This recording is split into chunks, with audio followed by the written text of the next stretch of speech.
Bienvenue au studio, je suis Alex Yemek. J'aimerais parler aujourd'hui de ces problèmes d'empoisonnement qui se passent avec les membres de la diaspora quand ils repartent dans leur pays. Ça devient un problème assez constant dans la communauté africaine. Les membres de la diaspora repartent et ils ne reviennent plus dans leur pays de domicile. Il est très important de condamner ces actions, mais aussi euh, euh, essayer de voir là où les membres de la diaspora eux-mêmes sont en train de encourager avec leur action et leur manière de vivre dans ces pays-là, en train d'encourager ces mauvais actes d'empoisonnement. Alors aujourd'hui, je vais parler de 3 raisons pourquoi est-ce que on empoisonne ces membres de la diaspora. Première raison, c'est que ces membres-là aiment se faire voir, crâner. Vous arrivez dans un pays pauvre, vous connaissez vos pays d'origine. Vous savez très bien que ce sont des pays pauvres. Vous vivez aux États-Unis, vous vivez en Europe et tout. Et donc, vous vous dites que vous pouvez cotiser votre argent ici parce que ce n'est pas tout le monde qui vit très bien dans ces pays. Non, il y en a qui souffrent quand même. Mais ce qu'ils font, c'est qu'ils cotisent l'argent tout au long de l'année et puis quand ils ont leurs petits 2 semaines de vacances ou bien un mois de vacances, ils prennent l'argent qu'ils ont cotisé et ils vont aller crâner avec ça au pays. Aller se faire voir devant qui? Les pauvres. C'est souvent les pauvres que vous allez aller vous faire voir. Alors vous n'avez pas de compassion pour ces gens.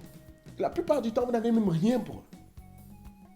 Rien. Oh, non, dès qu'on vient vous voir, c'est tout le monde qui nous demande toujours l'argent. Oui, parce que vous allez vous faire voir. C'est pour ça qu'on vous demande l'argent.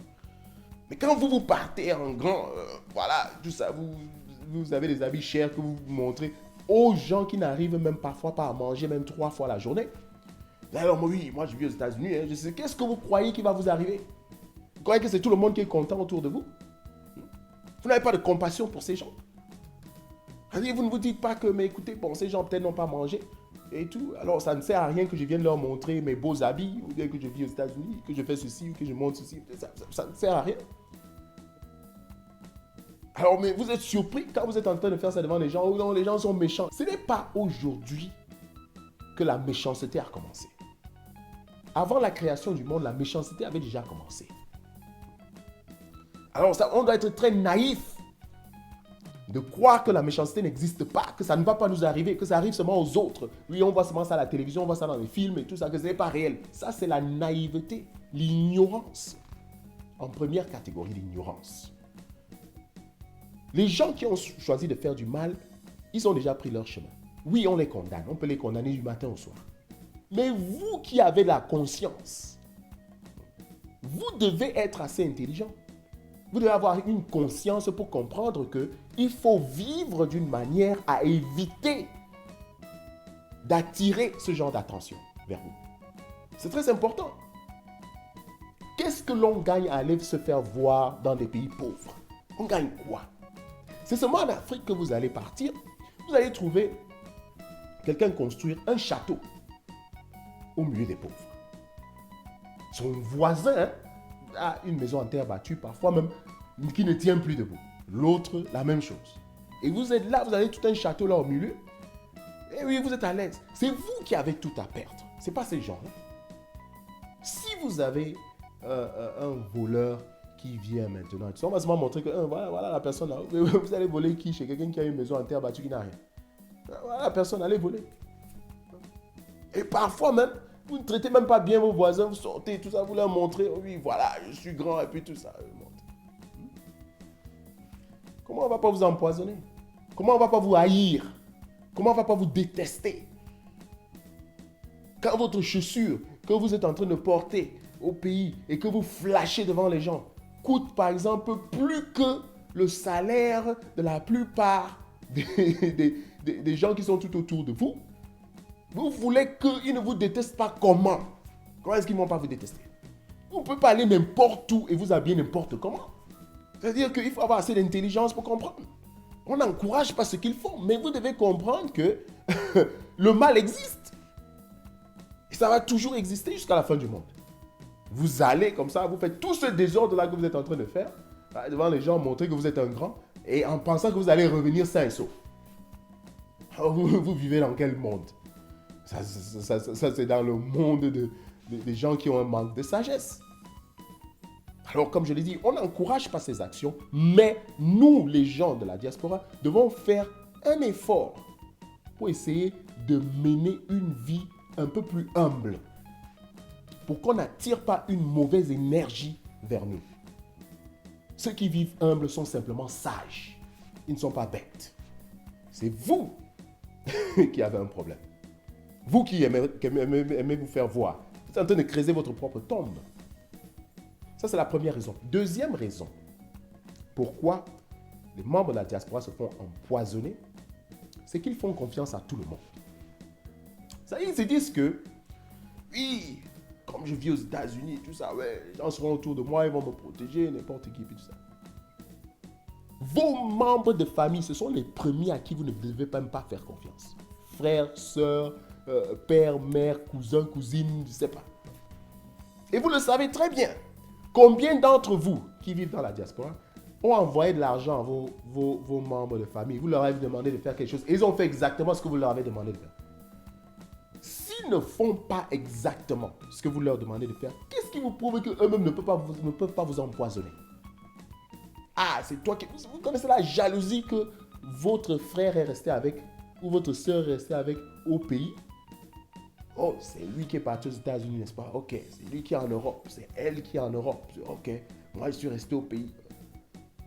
Vous ne connaissez pas. La personne peut être gentille avec vous. Oh oui, vraiment, c'est comme ça, c'est comme ça. Le jour où vous venez, on vous finit. Oh, c'est ma soeur. On ne peut jamais... C'est-à-dire que... Ce qui m'amuse même avec les membres de la diaspora, c'est qu'ils se disent que parce qu'ils vivent aux États-Unis, parce qu'ils vivent en Europe et dans des pays puissants, que maintenant, ils peuvent venir arranger tous les problèmes de leur famille. Ça, c'est la partie qui me fait le plus rire.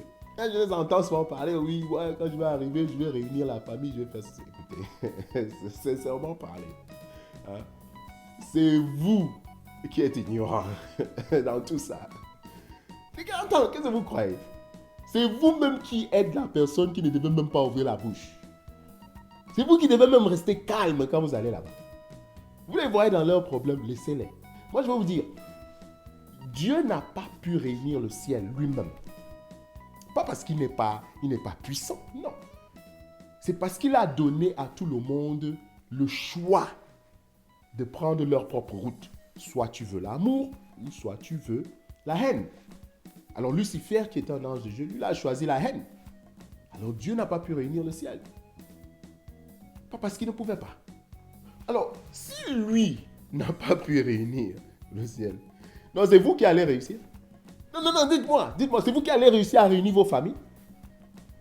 Et puis, il y a certaines familles qui vont au pays, ils arrivent, et les membres de leur famille, ils les écoutent. Oui, il vient des États-Unis, il va venir parler, on va écouter, et tout ça. Alors vous venez là avec les épaules levées, vous commencez à parler dans la famille, vous parlez dans la famille, et ils sont là calmes, ils sont en train de vous écouter. Et puis vous revenez ici, si vous avez la chance de revenir, vous revenez. Oui, j'ai réuni la famille. Dès que vous revenez, les problèmes recommencent. On vous a laissé parler seulement parce que vous avez un peu d'argent, vous avez fermé la bouche des gens avec le petit argent que vous avez donné là. Vous êtes venu acheter. C'est tout ce que vous êtes venu faire. Oh non, on va rester calme, il n'y aura plus de problème. Dès que vous tenez, c'est eux-mêmes qui vous insultent avec votre propre argent.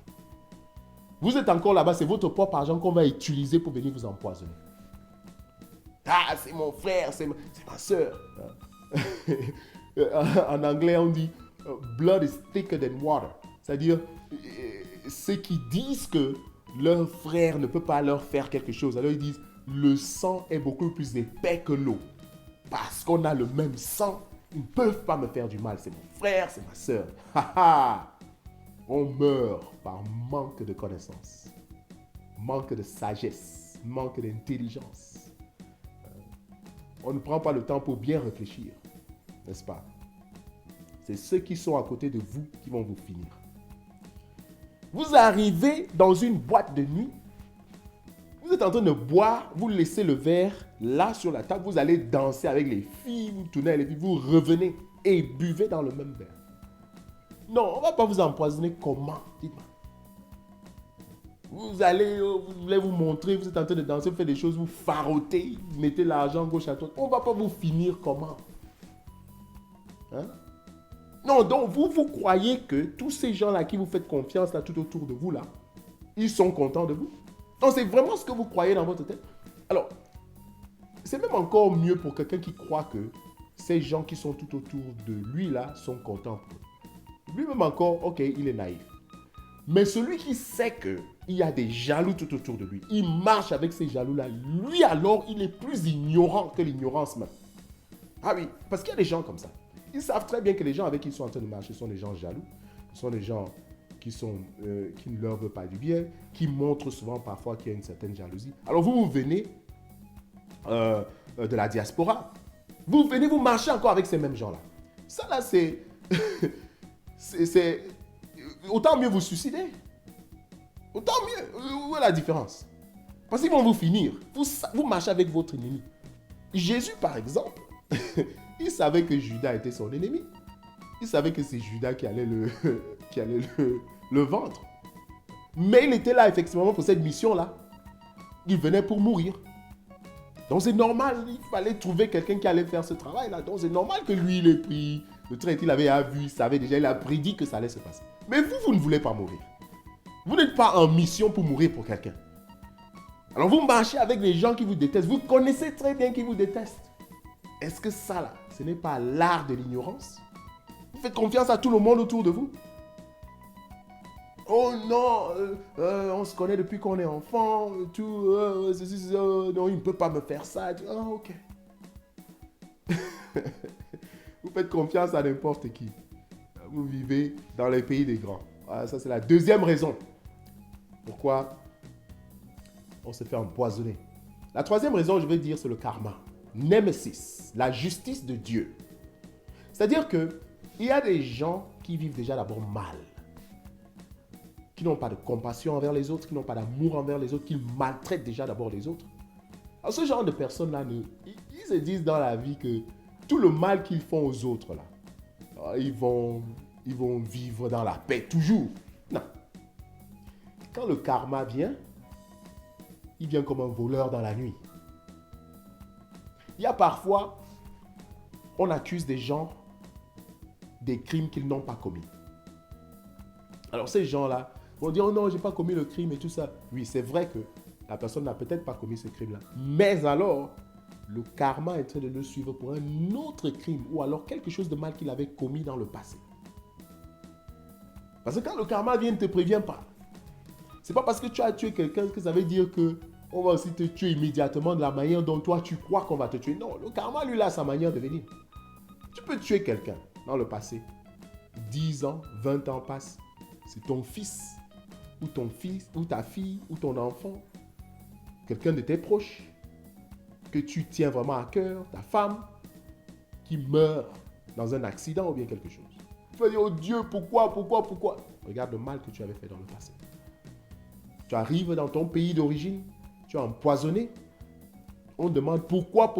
Regarde le mal que tu avais fait dans le passé. Avant de pointer les autres, regardons-nous d'abord dans le miroir pour s'assurer que nous-mêmes, là, dans nos yeux, là, il n'y a pas quelque chose, ou bien dans notre face, il n'y a pas une tâche qu'il faut qu'on enlève d'abord avant de condamner les autres. Personne ne dit que c'est une bonne chose de faire du mal à quelqu'un d'autre. Moi, je condamne tout acte de violence envers qui que ce soit. Ce n'est pas quelque chose que nous encourageons ou que nous voulons voir. Les familles perdent leurs membres à cause de cette histoire d'empoisonnement que nous voyons. Mais alors, nous-mêmes, nous pouvons éviter ça par la manière dont nous vivons. Soyons humbles avec les autres. Ouais.